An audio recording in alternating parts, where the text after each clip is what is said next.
A Taiwanese official says the CCP is commemorating a war victory in which it played a minimal role. Joining us now to discuss is Trevor Loudon, an author, filmmaker, and public speaker. For more than 30 years, he has researched Marxist and terrorist movements, as well as the influence of the Chinese Communist Party. Trevor, good afternoon. Thank you for joining us today. Would you mind walking us through what really happened in China's defeat of Japan in World War II, and specifically talk to us about the role that the KMT played and the CCP? What were their actual contributions?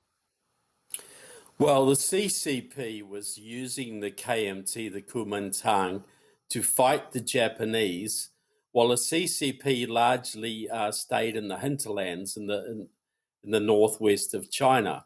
They only started to march down into the main part of China through the famous Long March when the war was nearing a close, when it was clear that the Japanese were in retreat. And there is evidence that the CCP was actually sending information to the Japanese as well. So the Kuomintang was doing all of the work. The CCP was just staying in the background when the Kuomintang was exhausted, and the Japanese were forced from the country and had to go and fight the Americans in the Pacific. Then the CCP came in and claimed this wondrous victory. So it's a complete fraud to say that the CCP liberated China from the Japanese. They could have, if they had collaborated with the Kuomintang, honestly, they could have driven the Japanese out probably earlier, but that did not suit the CCP. They wanted to wear the Kuomintang down as much as possible so they could defeat them. And I want to continue on that point that you just mentioned. Even Mao Zedong suggested that the goal was not primarily to defeat Japan, right, but to self-develop. What does that mean, and what was their goal? Why was this the goal? Well, the goal was to have a Chinese takeover, a CCP takeover of China, and the Kuomintang was the main opposition. So they had to be sacrificed to the Japanese. Meanwhile, the CCP was running a protracted people's war in the countryside. They were building up their forces in the countryside, coming down into southern China through the Long March, and building up guerrilla forces in the countryside, much as what was done in Vietnam many years later. And so the self-development was to use the time during the war to develop the strength of the CCP on the ground in the countryside in preparation for a final takeover when the Japanese were driven from the country. But the whole goal was to establish communism. The Japanese was secondary. The Japanese were useful in that they destroyed much of the KMT's fighting forces, and the Communist Party just exploited that, as they traditionally do. They never fight when someone else can do it for them. Sun Tzu taught them that. How did the CCP expand? How was it able to expand political influence during the war, during the fighting? Well, it was huge propaganda.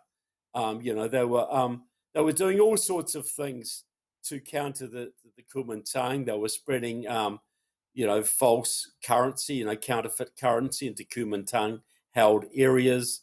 They were spreading lots and lots of propaganda. They were sending their cadre in to propagandize the villages, not against the Japanese, against the Kuomintang.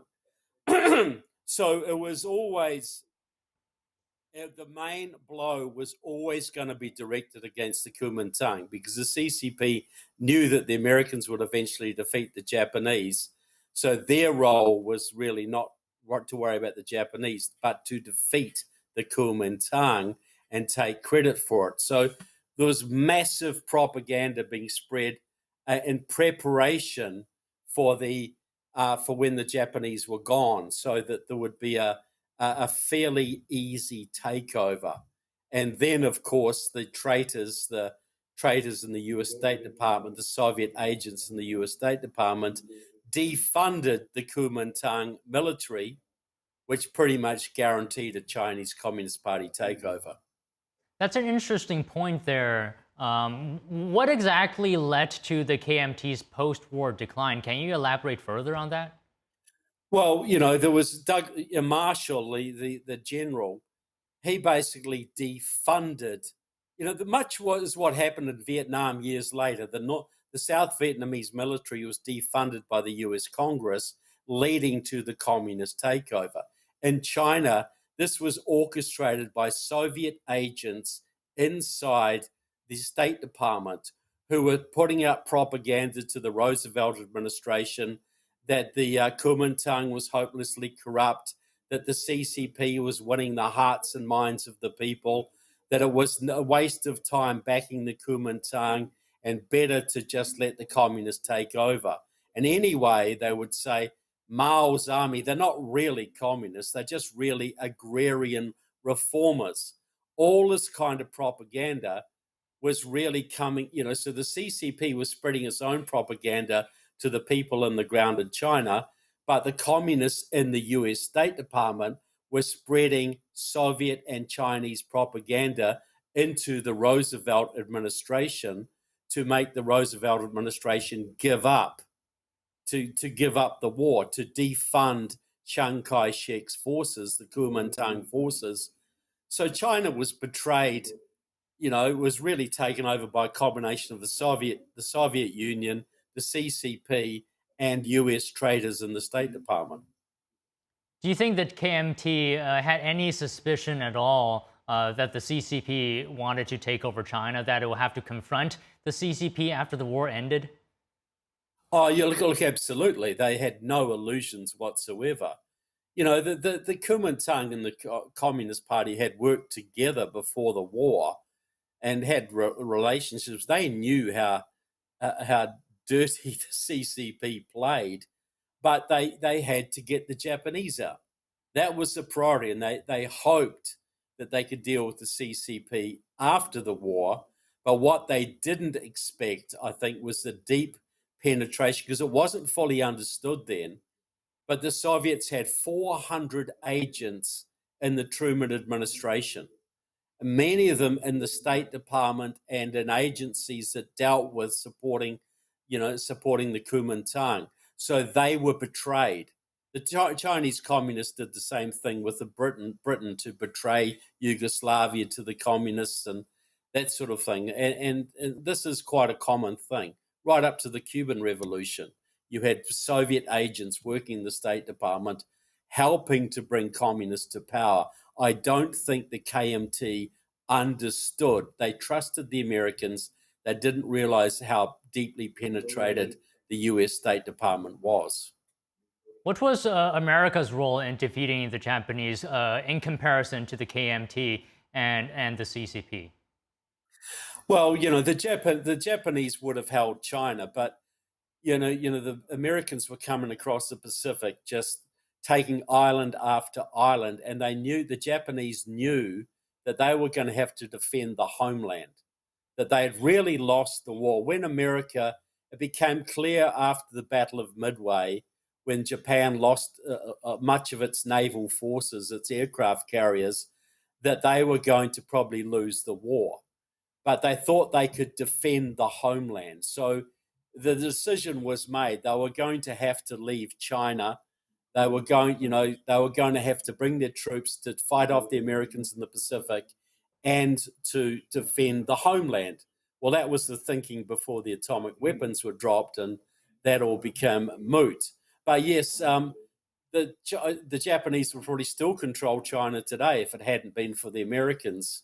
The Japanese had much of China tied up. They had a much superior military, and the Kuomintang and the communists were fighting each other. So the Japanese could have held on for a long time had the Americans not fought so heroically across the Pacific. So, Trevor, I just have one more thing, and I want to follow up on One thing you said at the beginning of this conversation, you said something along the lines that the CCP was providing information to the Japanese. What did you mean by that? Well, this has been reported on. I don't have it right at hand right now, but there was evidence that the CCP was supplying military information to the Japanese to enable them to keep the Kuomintang at bay. So this is a typical communist strategy of supplying, supporting the enemy. Like, during World War II, the Soviet communists were cooperating with the Nazis, and until the Soviet Union was attacked. The communists will always supply information to anybody that's going to help them in their cause. So they considered the Japanese in some ways an ally, because the Japanese were tying up the Kuomintang and destroying the Kuomintang, and the Kuomintang was really what they saw more as their enemy than the Japanese. You know what I find really surprising is that the CCP is providing information to the enemy and then taking credit for winning the war. Well, all right, Trevor. Well, that's One last standard comment. practice. This is standard practice. The Chinese Communist Party did not liberate China. America liberated China. The CCP and the Kuomintang liberated China, but they can't let the Kuomintang create the credit for that. But this is typical communist rewriting of history. And I'm sure every Chinese school student is taught that the CCP saved China from the Japanese. I guarantee it. But it's completely false. Yeah, that's also an unfortunate situation. But Trevor, thank you so much for talking to us about this today.